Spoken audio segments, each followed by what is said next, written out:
Favourite serial Karthigai Deepam சீரியலோட super promo review இந்த வீடியோவில் நம்ம பார்க்க போகிறோம். அதுக்கு முன்னாடி நம்ம சேனலை மறக்காமல் சப்ஸ்கிரைப் பண்ணிவிடுங்க. வாங்க வீடியோக்குள்ளே போகலாம். கார்த்திக்கும் ரேவதியோடைய ஃப்ரெண்ட்ஸ் எல்லாருமே சர்ப்ரைஸ் கொடுத்து அவங்களுக்கு ஒரு சூப்பரான பார்ட்டியும் ஏற்பாடு பண்ணுறாங்க. அங்கே நம்ம ரேவதியோடைய ஃப்ரெண்ட்ஸ் எல்லாமே ஃபோர்ஸ் பண்ணி அவர் கேரக்டர் எப்படி அப்படி இப்படின்னு சொல்லிட்டு கேட்குறாங்க. அதுக்கப்புறம் ரேவதி எப்படி ட்ரீட் பண்ணுறாங்க, அவங்கக்கிட்ட எப்படியெல்லாம் நடந்துக்கிறாங்க, அவளை பொறுத்த வரைக்கும் ரொம்ப நல்ல பொண்ணு, அதே மாதிரி அவருக்கு நீங்களும் நல்ல மாப்பிள்ளையாக கிடச்சிருக்கீங்கன்ற மாதிரி எல்லாருமே அது எதுன்னு பேசிக்கிட்டே இருக்காங்க. ஐயோ இப்படி பேசி பேசி கழுத்தை இருக்கிறாங்களே, இங்கே நிம்மதியாக இருக்கலான்னு வந்தால் இவங்க எல்லாரும் சேர்ந்து இப்படி டார்ச்சர் பண்ணுறாங்களே அப்படின்னு சொல்லிட்டு மனசுக்குள்ளே அது ரேவதி பேசிக்கிட்டு இருக்காங்க. அதுக்கப்புறம் நம்ம ரேவதியை கேக் வெட்ட சொல்கிறாங்க. ரெண்டு பேருமே ஹாப்பியாக இருக்க மாதிரி ஆக்ட் பண்ணிக்கிட்டு இருக்காங்க. கேக்கை வெட்டி நம்ம கார்த்திக் ஊட்ட சொல்கிறாங்க ரேவதியை. வேறு வழி இல்லாமல் நம்ம ரேவதியும் சிரிச்சுக்கிட்டே கார்த்திக்கு கேக்கை ஊட்டி விடுறாங்க. இன்னொரு பக்கம் பார்த்திங்கன்னா நம்ம மாயாவும் அங்கே பார்த்துக்கிட்டு இருக்காங்க, என்னடா பண்ணுறது அப்படின்னு சொல்லிட்டு.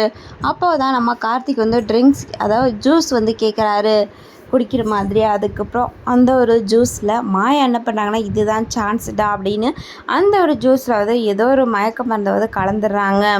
அதை நம்ம கார்த்திக்கிட்ட கொண்டு போய் கொடுக்குறாங்க. அப்போது அந்த ஜூஸை குடிக்காமல் பக்கத்தில் வச்சுருக்காங்க. அந்த ஒரு ஜூஸை இவனுக்கெல்லாம் ஜூஸ் ஒரு கேடா அப்படிங்கிற மாதிரி நம்ம ரேவதி எடுத்து குடிச்சிட்றாங்க. அந்த ஜூஸை குடித்ததுக்கப்புறம் அவங்க போதை போட்ட மாதிரி ட்ரிங்க்ஸ் பண்ண மாதிரி அங்கேயும் தள்ளாட ஆரம்பிச்சிட்டாங்க. அப்புறம் அந்த போதையில் அவங்க என்ன பேசுகிறாங்கன்னே தெரியாமல் கண்ணு தெரியாமல் உளறிட்டு இருக்காங்க. கார்த்தியையும் திட்டிக்கிட்டு இருக்காங்க. கொஞ்ச நேரத்தில் வாமிட் பண்ணிடுறாங்க. ரூம்லேயே அவங்க சாரி ஃபுல்லாக வாமிட்டிங்கே ஆயிடுது. அதுக்கப்புறம் ரேவதி தூங்கி எழுந்திரிக்கிறதான் காட்டுறாங்க. அப்போது ரேவதி வேற ஒரு ட்ரெஸ்ஸில் இருக்காங்க, அதாவது சுடிதாரில் இருக்காங்க. பக்கத்தில் சோஃபாவில் கார்த்திக்கும் தூங்கிட்டு இருக்காரு.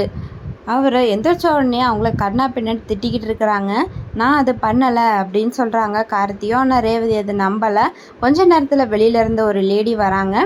நீங்கள் நைட்டு ரொம்பவே வாமிட் பண்ணிவிட்டு ட்ரெஸ் எல்லாம் நாஸ்தி பண்ணிட்டீங்க, அதுக்கப்புறம் மயக்கமாயிட்டீங்க, அதுக்கப்புறம் நான் தான் உங்களுக்கு ட்ரெஸ் எல்லாம் மாற்றி விட்டு உங்களை தூங்க வச்சேன்ற மாதிரி சொல்கிறாங்க. அப்போது ரேவதி மூஞ்ச பார்த்துக்கிட்டு இருக்காங்க.